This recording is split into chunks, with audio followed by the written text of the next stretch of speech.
Good afternoon, everyone, and thank you all for being here for our Heroes Recognition program and dinner. I'm Colin Willis. I'm going to be your MC tonight. And to kick us off is our very own Commissioner Bethel. Welcome. Thank you, Commissioner Willis. This is, it's a huge honor to be standing up here in front of all of you. And I think that being a new commissioner in Marion County, I might have a different perspective as to what it's like to be on the receiving end of the services of the individuals that raced up to the fires and drug people out of their homes, saved animals, and spent the next several days, if not weeks, tending to the citizens of Marion County. And although all of us are going to talk tonight, and we're going to do our best not to get emotional, it's really important to me to recognize the spouses. So if you're a spouse of a first responder, would you please stand up?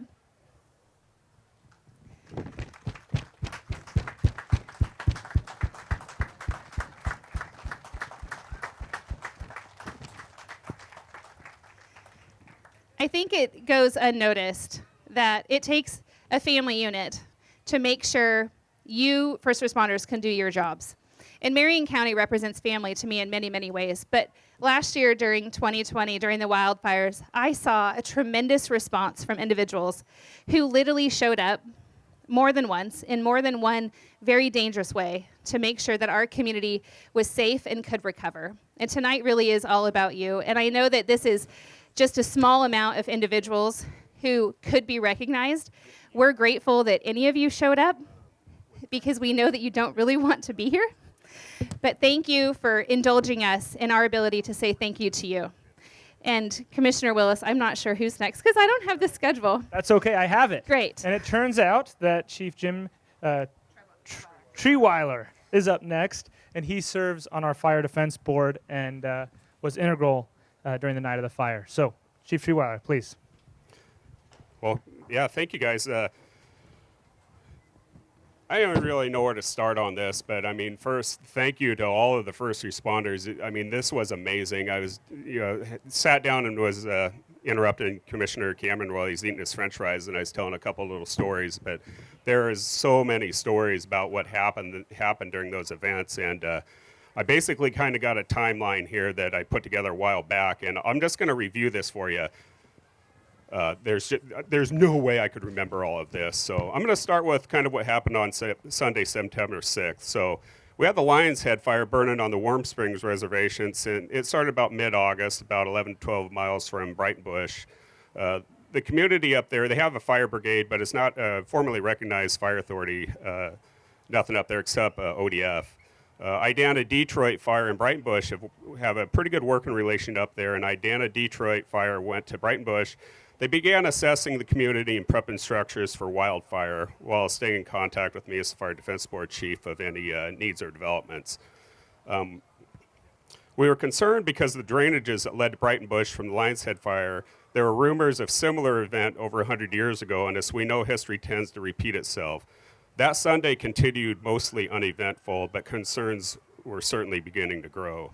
Later that afternoon, we were in contact with Oregon State Fire Marshal and received an update that the Lion's Head fire and the Beachy Creek fire, also burning in the Santiam Canyon, were being joined under one incident management team, which enabled our county to have one IC for both fires in Marion County. The morning of September 7th, Labor Day, we were in contact with Chief Ruiz Temple at Oregon State Fire Marshal and decided we're going to need more resources in the preparation for this impending wind event. That was looking like the Lion's Head fire would be pushed all the way to Brighton Bush. An emergency meeting was set up with Marion County Board of Commissioners to ask for delegation of authority for the Brighton Bush area to be delegated to the Oregon State Fire Marshal.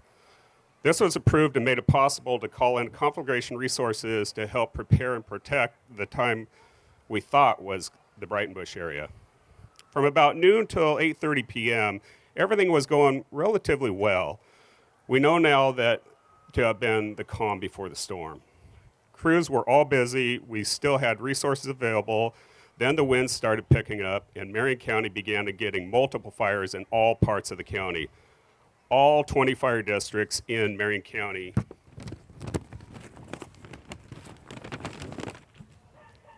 We're out dealing with multiple fires, wires down calls. This went on for hours. Then, around 9:45 p.m., I received a call from Chief Rua's Temple advising of extreme fire conditions happening in Gates. Spotting fires, multiple new starts, and wire down calls in the canyon. Soon the command post was overrun by fire, and they retreated to Staten. Simultaneously, we're assembling as many structural task forces in our own county that we could spare. Over the next hour or two, we were able to get 4 task forces, that's 20 engines and brush units sent up to the canyon to assist from fire districts throughout Marion County. Roads were becoming impassable. Detroit eventually became cut off from trying to access from the west. Chief Colin McMahon was able to make it to Detroit to assist on behalf of the Marion County Fire Defense Board that evening. Chief Godfrey assumed command in Gates for all structural teams. Their mission became obvious: evacuate as many people as possible. All crews worked through the night, and many lives were saved. September 8th. Chief McMahon advised me that Detroit was in imminent danger of being overrun by fire. Around 05:30, they made the decision for everyone to evacuate to Mongold State Park since the highway was impassable. Helicopters were called to evacuate around 100 people. Unfortunately, the smoke was too thick for the helicopters to land. Eventually, all communication was cut off with everyone at Detroit. They made the decision to self-evacuate using Road 46 road that eventually led them somewhere into the Mount Hood area. I still don't know where. It was a scary moment because we lost contact with them. But eventually, they popped out somewhere safe, and we started working on other deals, knowing that they were now safe. Conflagration crews began to arrive around mid-morning September 8th, and transfer of command to the local resources were handed off to Oregon State Fire Marshal Green Team.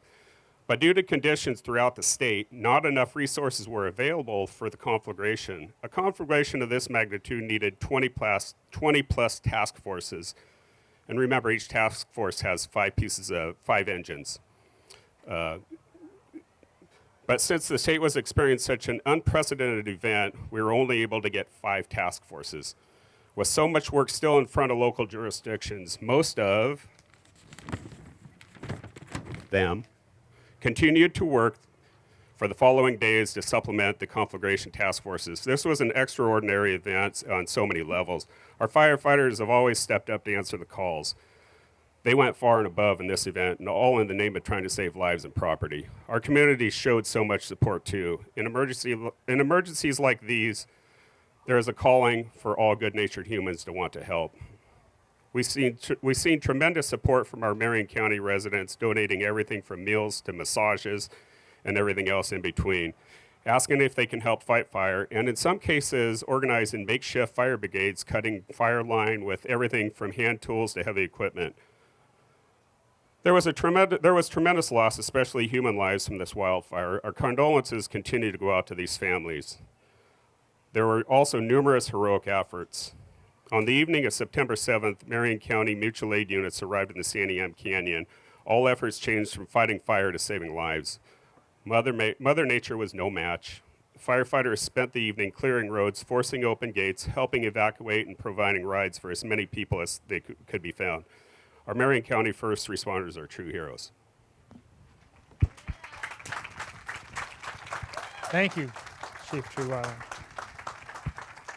Next up, we have Sheriff Joe Cast, and before I let him talk, I just want to say I remember on the night of the fire, Sheriff Cast and Jeff Stutrud and Jan Fritz, and we were talking to a lot of different people in positions of authority over those several days, and it was very clear to me that the best leaders, the most calm leaders, the most competent leaders were our own leaders in Marion County.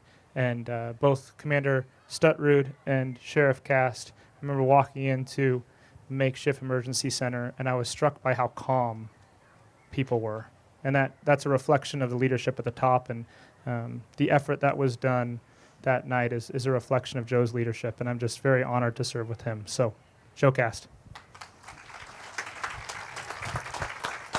Thanks, Commissioner Willis. The calm was only on the outside, I can assure you. I'm going to back up a little bit from the night of the fire. About 7 months prior, and I could be wrong on the dates, our team was up doing some training and exercises where we did some evacuation training with some of the members up in the communities up there. Commissioner Willis, I believe you were on some of the training exercises with us. I was. That helped a little bit, unbeknownst to us at the time, that helped us a little bit with what happened that night. The night of the fire itself, the night that it engulfed Santiam Canyon, we had a lot of plans for things we were going to do the next day to help deal with evacuations, and everything changed sometime after 9 or 10 p.m. I don't know exact time right now. But when I got the call and showed up at our South District office, I started making phone calls. Commissioner, I was talking to you up in Detroit. I was talking to Jan Fritz. I don't know how many times our CAO was on the phone coordinating things and organizing things. But even Danielle Bethel, before she became a commissioner, was here helping opening up this location and working to bring people and animals to this location. But the women and men of the Marion County Sheriff's Office, I've said this, I don't know how many times many of you have heard this. I wasn't surprised, but it's still shocking to watch it happen. As the event unfolds, sorry, I get a little emotional about some of this, which is odd because I was on SWAT for 19 years and you'd think I'd handle this a little differently.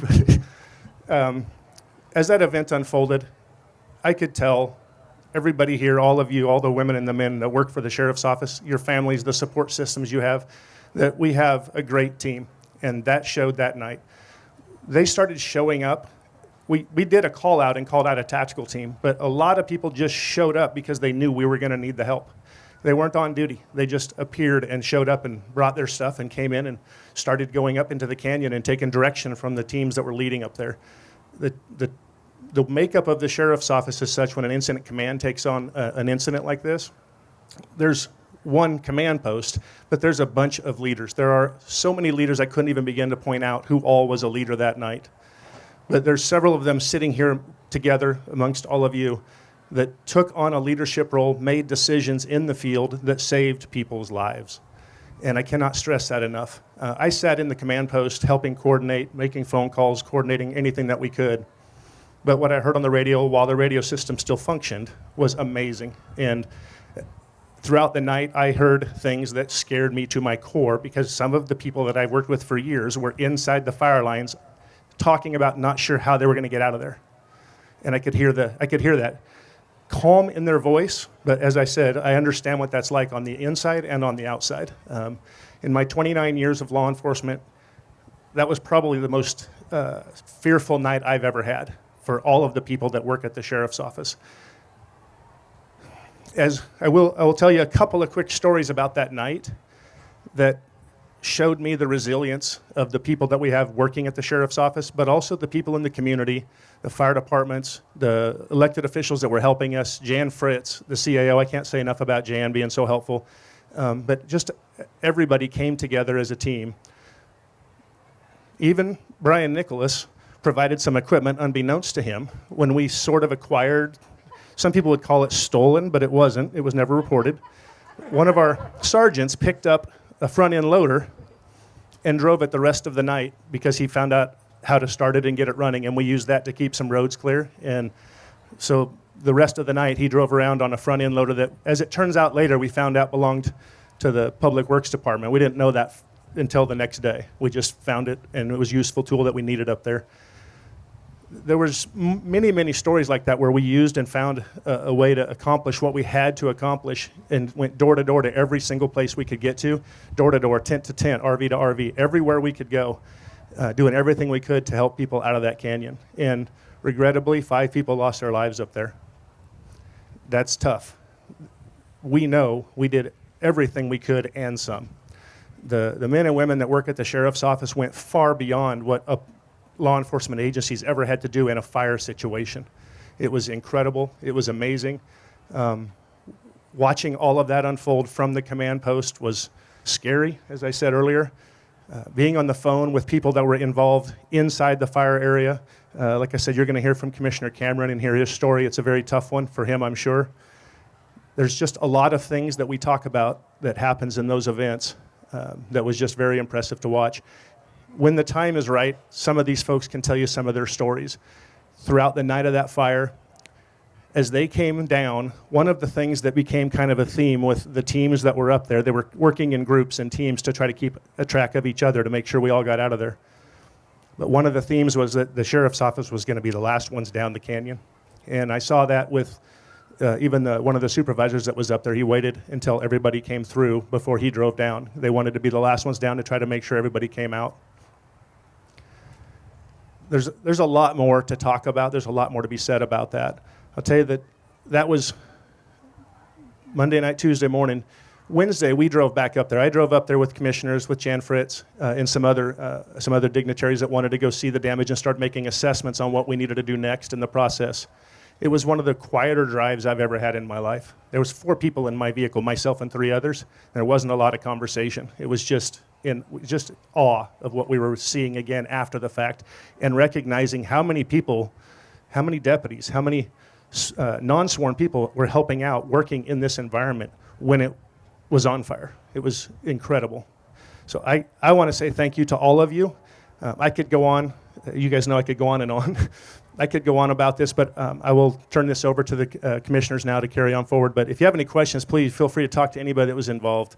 We really appreciate the support that we get from the community, the support we get from everybody involved, the Public Works Department, the commissioners and Jan Fritz and everybody else, and as well as the fire departments and the other local agencies. There was some state police officers that were up there that night helping us, and then throughout the week, other agencies came in to help us out as well. So we appreciate all the work and all the help, but really, truly, appreciate what all of you did, and I appreciate the families that provide the support so that you could do that. Thank you.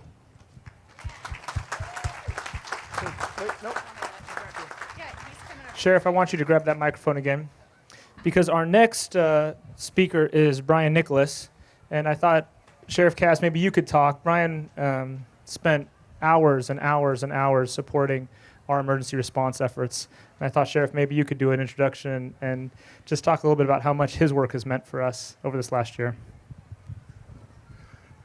I will tell you, like I said, I've been in law enforcement for 29 years. I've worked for the sheriff's office here at Marion County for 26 years.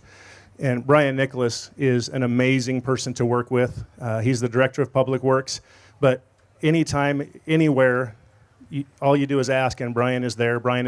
He has people there. We had a command post set up at Chemeketa for, I don't even know how long the command post was up, and we needed some assistance over there, and everybody's scrambling. Brian didn't scramble. Brian provided assistance. He had people everywhere making sure that we had what we needed, and working with Brian over these last couple of years has been an absolute blessing.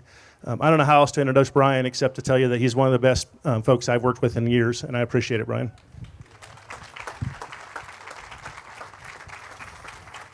Thank you, Sheriff. You know, any county employee can become a first responder in an instant. And so my job here today is to just say a few words about some of the people you don't typically think of as a first responder. Not to take any focus off of law enforcement and fire and ambulance, because the work you do is amazing. I work with concrete and steel. I don't work in, saving people's lives. So it's I work in a different world. So I do what I can to help the people who make a real difference. So I'll tell you a little bit about some of the timeline on that first week. Kathleen Silva, she's our county emergency manager. On Saturday before the fire, she got a group together. She put together a work group to stand up an emergency evacuation center in Mill City. We were going to do it at the elementary school there. So Saturday she got everything together. Sunday they deployed. We went up there, set up our evacuation center, and the idea was Monday about midday is when evacuations might have been called. That was the outlook. So we were ready to come in. We finished up at Mill City about 9 o'clock on Sunday night. Headed home, thinking we're coming in about 8 o'clock the next day. We're going to be ready to meet anybody, be ready for whatever happens.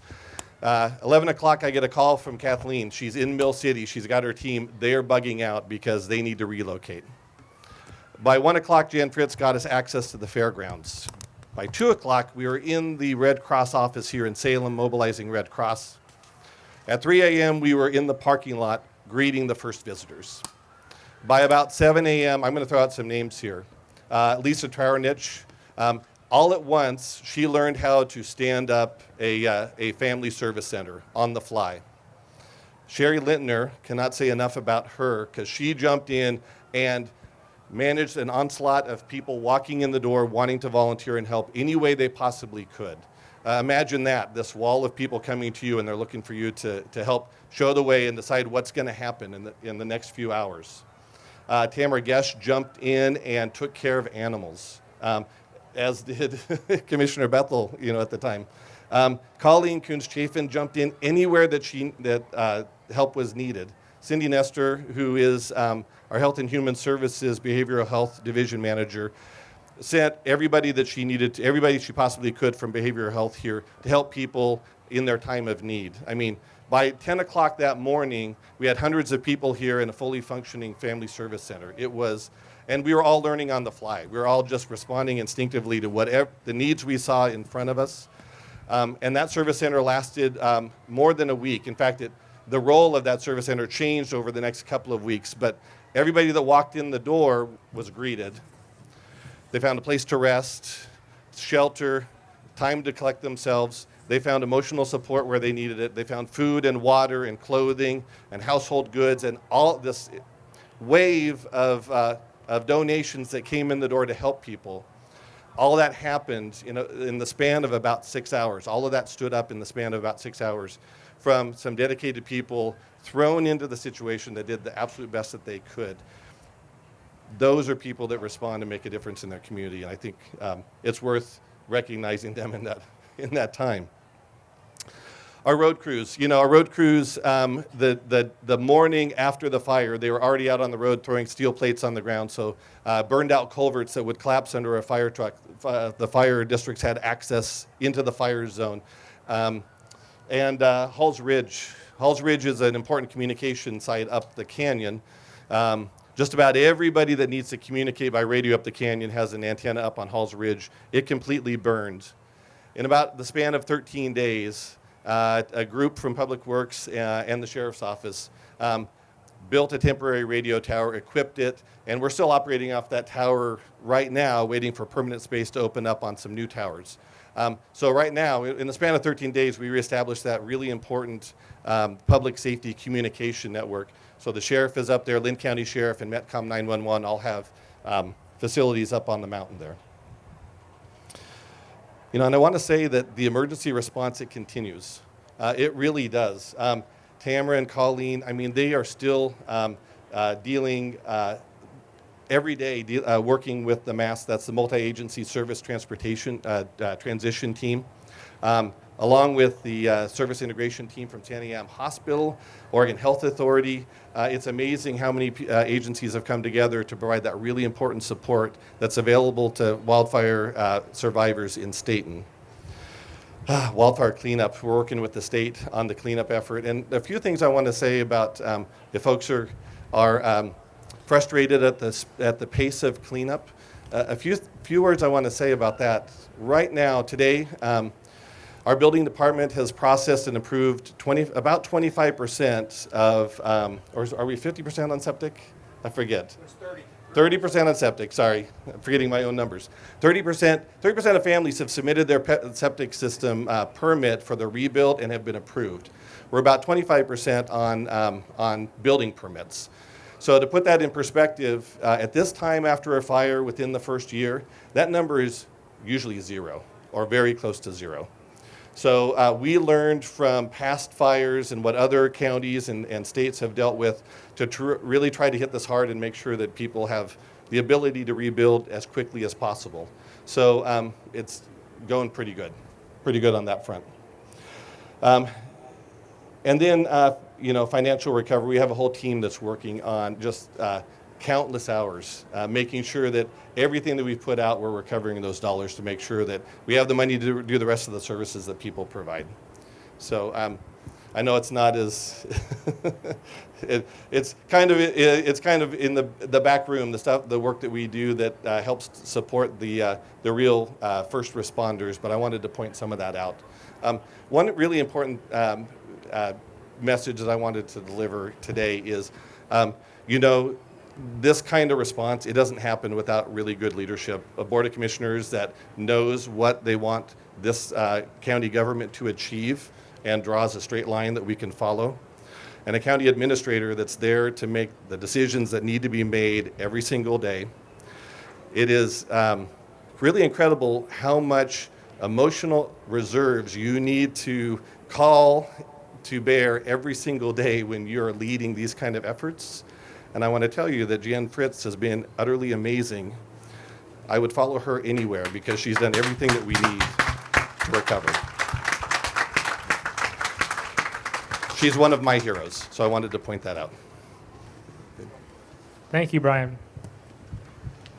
So there are a number of people who feel like they owe their lives to the response that many of you gave on the night of the fire, and one of those people is here tonight, is actually a commissioner. Commissioner Cameron is going to step up and share with you his experience and his gratitude for your service.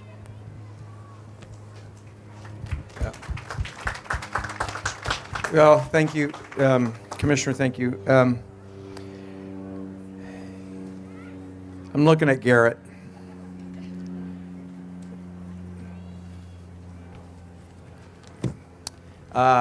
Yeah, I thought I could get through this without maybe losing it, but I'll never forget that night.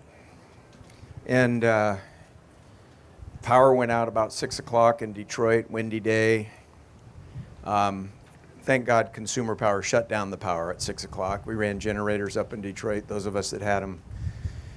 And went over to O'Donnell's house, had homemade ice cream and peach cobbler. And I remember Dean O'Donnell, they owned the Mountain High grocery store. He says, "You want a nightcap?" And I said, "Dean, I don't think so tonight. I think we got other things coming on." And about 9:30, we got a text message that said, "Level 2, be ready at noon tomorrow," which would have been Tuesday. So we went back home and with the generator watched the movie Draft Day. We had 2 guests from Southern California with us that had a great weekend. And so we went to bed about 10 o'clock. I think the sheriff called me, or I called him about midnight, and hey, what's going on? And just after that phone call, we got a text message that said, "Level 3, go now." And the same time, I heard Garrett's siren and loudspeaker coming by the front of my house saying, "Get out now, get out now, get out now." We called our neighbors and made sure everybody was getting ready to go. And Garrett said to me at that time, he says, "You're going to have to go east. The roads are blocked going west." And I said, "Okay, somebody that's going east is not going to have enough fuel." So being a good Boy Scout, I went into my shed and put 2 5-gallon cans of gas in the back of my pickup. And my fiance drove my car, and we got downtown, and we were taking pictures of the fire coming over the hill just before we left downtown Detroit. And Garrett came by and said, "Hey, roads are open, you can go west." Half our people, a lot of our people had already gone east, so we had a caravan, about 4 vehicles, and we headed west, dodging trees and limbs and flames. And we got to Mill City, and the traffic backed up. And I looked over my shoulder, and the fire was right there behind me on the lumber yard. And I went, "Oh my gosh." And so we get to the front of Mill City, and there's a couple state troopers there, and a ODOT incident response truck goes through. And as he goes through, he pulls all this smoke and fire with him, and I guess I'm supposed to follow him. So I'm going down the center line, and I knew the road was closed, so I'm following the center line, looking down, as fast as I could drive, but it was pretty slow. And outside of Mill City, the truck felt like it was going to melt. And all I could think about was I had 10 gallons of gas in the back of my truck. Well, we made it out safely. That's why I'm here. But the reason I'm here is because of, one, the emergency alert system that did work for some of us. Some people didn't. They turned their phones off because they wanted to save their batteries because they had no power. We got to think about that and help educate people. But more importantly, because I know Casey was up there, Garrett was up there. We had 30 some odd deputies. You can hear their stories everywhere. And I'm one of those people that's here to say thank you.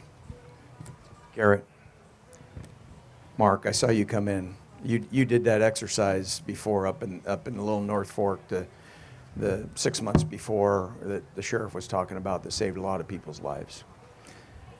And then I want to recognize some elected officials that are here, but before I do that, as I was listening to Brian and the sheriff, we have probably close to 1,700 employees in Marion County, and then there's all these 20 fire districts, I believe.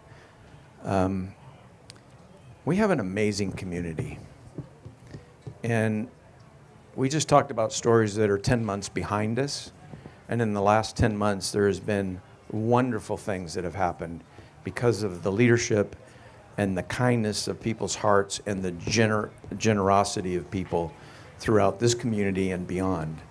And it's great to go up that canyon or even come down in the morning and see sites that you never saw before, and see things being built. So thank you for all those of their support and continued support. It's going to be a long time before we come totally back. So we have some elected officials here with us tonight, and I want to recognize them, but I can't see them all. I don't know where they're all. I see, but what I want to state, I see one state representative here. Is there any other state officials here? So one of the reasons we have the funds that we have to help recover is because of what the legislature did. We're going to get close to $60 million from the legislature for wildfire recovery. Raquel Moore Green. Raquel, you want to stand up? Representative Raquel Moore Green, thank you for your work. I want to acknowledge Representative Clem, who I served with in the legislature and did a fantastic job with the wildfire committee on the House side, and Senator Fred Girod, who did lose his home, Senator Courtney, and many, many others that helped get really important bills passed. And I don't know that she's here tonight, but there's a lady that we owe a deep gratitude to that, you know, if you're going to retire in the NBA or the major leagues, you want to go out with the world championship. Barb Young went out with a world championship in our office as she retired, getting this legislative agenda done. And I just want to acknowledge Barb tonight and the great service she's been to Marion County. So with the other elected officials, I saw Mayor Tim Kirsch, I see Mayor Chuck Bennett, Kathy Clark, city councilors. You know, just stand up. Anybody who's here. Is Jim here? Huh? Oh, yep. Our new Justice Court, Justice Kidd is here. I see the Mayor of Gates. Yeah. So thank you for being here, and we're going to all join each other. So the last thing I'm going to say, I'm going to read a letter from Senator Jeff Merkley. He couldn't be here tonight, but he asked if I would read this letter for him. It says, "Greetings. Thanks to everyone for gathering tonight to recognize the heroic efforts of our local firefighters and law enforcement who responded to last year's devastating wildfires in the Santiam Canyon. On behalf of all Oregonians, thank you. Last year alone, over 1 million acres went up in flames in Oregon, claiming lives, destroying homes, businesses, and entire communities, and blanketing the state with hazardous smoke. As you all know too well, the Santiam Wildfires burned hundreds of thousands of acres, causing horrific destruction in the midst of that tragedy. Our heroic firefighters and law enforcement worked around the clock to battle the fires and protect our families, friends, and neighbors. Please know that I am working in the U.S. Senate to do everything I can to make sure these incredible local rescue efforts are followed by federal support and recovery. I'm pleased that after months of advocacy, we've secured 100% FEMA reimbursements for disaster response, as well as FEMA housing resources for displaced residents.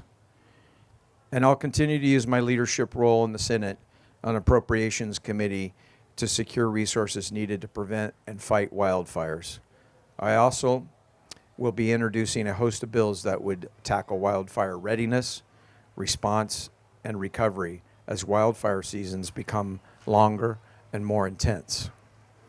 I'm deeply appreciative of the courageous efforts by these heroes during last year's unprecedented wildfires. Our local firefighters and law enforcement are shining examples of community spirit, and I promise to honor that dedication by continuing to work at the federal level to get the resources we need for wildfire prevention and response. Thank you to our heroes. Enjoy tonight's dinner.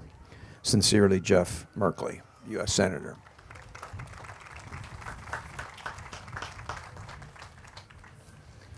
Well, thank you. And I think, Commissioner, you're going to... Next up, we're going to ask you to come up and thank you personally for your efforts and give you individual recognition.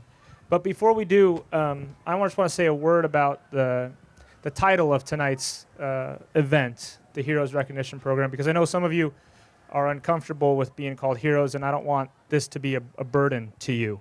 What we're recognizing today is a recognition of your actions on the night of that fire. And ordinarily, your neighbors and friends, and we know you personally, and where you're really heroes is heroes to the people that you love the most day in and day out. But some people have the ability in times of extreme crisis to overcome their instincts and put themselves at extreme risk for the sake of others. And that's what you did the night of those Labor Day fires because of your love for the people of the Santiam Canyon. And it's appropriate for us to come together as a community and thank you for that. So thanks for being here tonight, and thank you for allowing us to recognize you. So with that, Jan, and would you come up and we'll distribute these awards.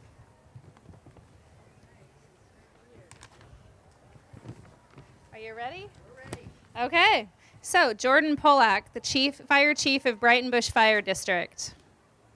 Robert Genhar, Lieutenant, Hubbard Fire District. Wyatt Jesperson, Firefighter, Hubbard Fire District. Roberto de la Montigue, I'm sure I got that wrong, I'm so sorry. Firefighter, Idana Detroit Rural Fire Protection District. Scott Fleming, Volunteer Fire District. Can you hear me? Because you can applaud over this. I'm not offended. Idana Detroit Rural Fire District. Laura Harris, Lieutenant, Idana Detroit Fire District. Ron Harris, Firefighter, Idana Detroit Rural Fire District. Jane James, Volunteer, Idana Detroit Rural Fire District. Andrea Martinez, Firefighter Paramedic, Lyons Rural Fire District. No, I'm sorry, Idana Detroit Fire District.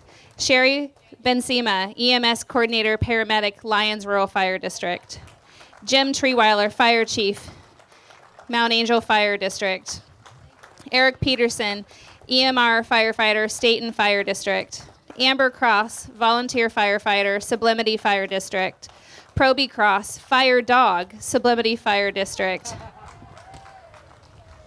Brent Cross, Engineer EMT, Sublimity Fire District. Joanne Martinez, EMR Support Team Member, Turner Fire District.